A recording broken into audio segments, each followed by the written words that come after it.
전자발찌를 끊고 여성 2명을 살해한 강윤성 씨 신상 공개가 결정됐습니다. 그래서 저희가 실명을 말씀드립니다. 강윤성이었습니다. 이 소식 알아보겠습니다. 자, 김 기자. 네. 강윤성 어떤 사람입니까? 자, 지금 화면 보시는 것처럼 저렇게 생겼고요. 65년생 56세입니다. 강윤성 이름이고요. 성범죄 등 전과 2회를 포함해서 전과 14범. 지난 5월에 출소하면서 전자발찌를 차게 됐는데 지난달 26일 밤에 집에서 40대 여성을 살해했고 이튿날에 전자발찌를 끊고 도주한 뒤에 29일 새벽에 또 50대 여성을 살해한 혐의로 구속됐습니다. 경찰은 동일한 수법으로 2명을 연속해서 살해한 잔인한 범죄로 사회 불안을 야기했고 신상 공개로 얻는 범죄 예방 효과와 공공 이익을 고려해서 결정했다라고 신상 공개 결정한 이유를 설명을 했습니다. 네. 범죄도 범죄지만 이 장면도 좀 사람들을 놀라게 했어요. 그러니까 영장 심사 받으러 나갈 때 뭐 휴재 진영에서 발길질하고 뭐 이랬습니다. 사이코패스 성향도 좀 의심이 돼요. 그렇습니다. 처음 봤습니다. 물론 이제 당당하게 자신은 뭐 당했기 때문에 보복을 했을 뿐이다라는 얘기를 한 과거에 또 이제 신상공개된 범죄자도 있어요. 이제 이 시신을 훼손한 경우도 있었고. 근데 이번 경우에는 저는 이 보도진에 마이크를 발로 차서 날리는 건 처음 봤습니다. 그러니까 이런 정말 특이한 장면이 나왔고 더 많이 죽이지 못해서 한이다. 이건 정말 사회에 대한 증오와 뭔가 피해의식이 그냥 가득 차 있다라는 느낌. 폭발할 것 같은 느낌을 이제 그 자체로 준 거고요. 지금 2명의 여성을 참 이 무고한 여성이 희생된 겁니다. 근데 거기에 대해서는 뭐 사과나 죄책감이 전혀 없이 이 모든 게 다 사회의 탓이고 언론을 향해서는 보도 똑바로 해 이런 얘기를 막 하더란 말이죠. 그래서 이제 이 과연 어떤 심리 상태인가? 근데 대부분 전문가들은 앞으로 조사를 해보겠습니다. 성범죄자에 대한 어떤 평가 척도가 굉장히 높은 것으로 과거에 나온 바가 있고 지금 다시 해도 높게 나올 것이다. 그리고 대체로 타인의 고통이나 아픔에 공감 능력이 떨어지는 사이코패스 기질이 높은 거 아니냐. 아마 테스트하면 반드시 그렇게 나올 가능성이 높다. 전문가들의 이야기거든요. 그러니까 일반인의 심리와는 분명히 다른 게 맞는데 자신 안에 피해의식을 타인에 대한 공격성으로 해소하고 그 사람의 이제 고통에는 감정이입이 안 되고 그리고 또 자신이 저지른 범죄에 대한 죄책감보다는 사회가 나빠서 내가 이렇게 된 것이다. 하는 지금 소리를 항변하고 있는 상황을 보니까 정말 좀 어떻게 해야 되나 하는 생각이 듭니다. 네. 흉악 범죄자가 호통치고 훈계하는 그런 모습이 연출됐어요. 근데 사전에 범행을 계획했을 가능성이 높다. 이런 조사 결과가 계속 나오는 모양이죠. 그런 얘기가 있습니다. 일단은 이 강윤성이라는 이 자체가 자수를 선택한 것도 좀 의아한데요. 제가 그 여러 일선 강력팀 형사들하고 좀 통화를 해봤는데 이거는 전형적으로 가명을 노린 거다. 이 자백과 자수는 엄연히 다른데 자수를 함으로써 자백보다는 우발적이었다거나 혹은 위장으로 반성한다는 모습을 보이기 위해서 한 게 아니냐고 얘기를 해줬고요. 하지만 뭐 이미 전과가 상당한 데다가 굉장히 참혹한 살인 저질렀기 때문에 중형을 피할 수 없을 것으로 보입니다. 그리고 계획범죄. 이 강윤성은 이제 2번째로 살해한 여성에게 빌린 2천만 원 이걸 갚는 문제 때문에 2 여성을 죽이게 된 것으로 일단 진술이 돼 있습니다. 우선 첫 번째 살해당한 여성에게는 이 돈을 빌리려다 실패해서 살해를 한 거고요. 2번째 여성한테는 2천만 원 중에 일부만 갚으려고 했는데 다 갚으러 가니까 또 살해했다고 진술한 것으로 지금까지는 알려졌습니다. 2천만 원이에요. 뭐 20억, 200억도 아니고 2천만 원입니다. 강윤성이 지난 5월에 출소를 했는데요. 당시 상담사와 통화한 내용이 녹취가 돼 있습니다. 그 내용 들어보시겠습니다. 제가 이제 구청이랑 이렇게 이제 어저께 몇 군데 다녔어요. 그러면서 이제 바로 그냥 현실로 돌아가 버렸어요. 마음에 들지도 않는 방인데 턱없이 비싸요. 보증금도 비싸고 월세도 막 50만 원, 60만 원. 근데 그런 걸 회피하기보다는 나는 뭐 몇 달 후에, 1년 후에 나는 더 이보다 더 난 타워팰리스가도 들어갈 수 있다. 제 주위에 아는 사람들이나 친구들은 다 집안이 진짜 빵빵하고 진짜 부자들이에요. 그때 당시에 제가 강남의 최고급 룸사롱 다닐 때인데 그때 막 술값 외상값이 한 4천만 원, 5천만 원씩 막 올라간 거예요. 네, 뭐 허무맹랑합니다. 뭐 1년 뒤에 타워팰리스에 들어갈 수도 있다. 과시형 범죄자들의 특성 이런 게 좀 있는 모양이죠. 지금 사실은 아까 언론 앞에서 보여진 행태와 지금 상담사와 통화가 녹취된 내용은 상당히 좀 연결이 돼 있죠. 지금 나는 내년에 타워팰리스에 들어갈 자신이 있다라는 이야기, 성공만을 생각한다. 그 과거로 회상할 때는요, 하루에 유흥비로 뭐 수천만 원을 썼다 이런 과시를 하면서 자신이 인기가 좋았기 때문에 친구들 사이에서 왕따였다.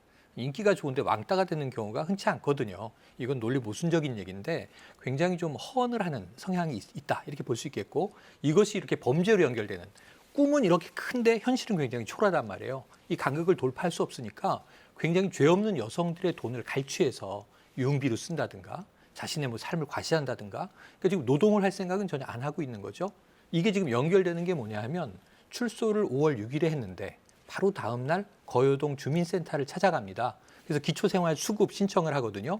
그래서 이제 한 달에 긴급 생계 자금을 40여만 원 받고 그리고 이제 주거 안정자금을 또 20여만 원 월세를 받는 거예요.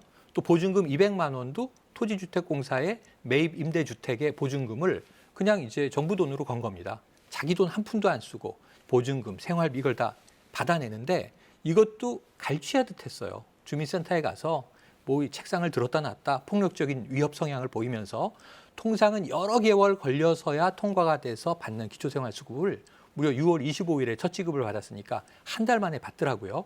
그러니까 자신의 권리 이상의 것을 요구하는 내가 수감돼 있다가 어제 나왔는데 그럼 나는 이제 집도 절도 없으니 내 삶은 국가가 다 책임져라. 이런 이제 강짜를 부리는 행태를 보였다고 합니다. 네, 결국 그 분노는 엉뚱하게 약자를 향했어요. 그렇습니다. 여성 2명을 살해했습니다. 수사 결과는 좀 지켜보는 걸로 하고요. 근데 강윤성이 끝이 아니에요. 전남 장흥에서도 비슷한 사건이 있다고요? 예, 뭐 유사한 사건이 있었는데 마창진이라는 인물입니다. 이것도 이미 공개가 됐기 때문에 실명을 말씀드리고요.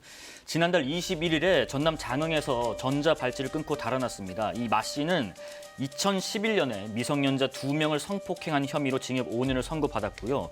출소한 다음에 이제 전자발찌를 차고 생활했는데 지난 7월 말에 또 다른 여성을 성폭행한 혐의로 고소장이 접수된 상태에서 경찰 조사를 받고 있었고요.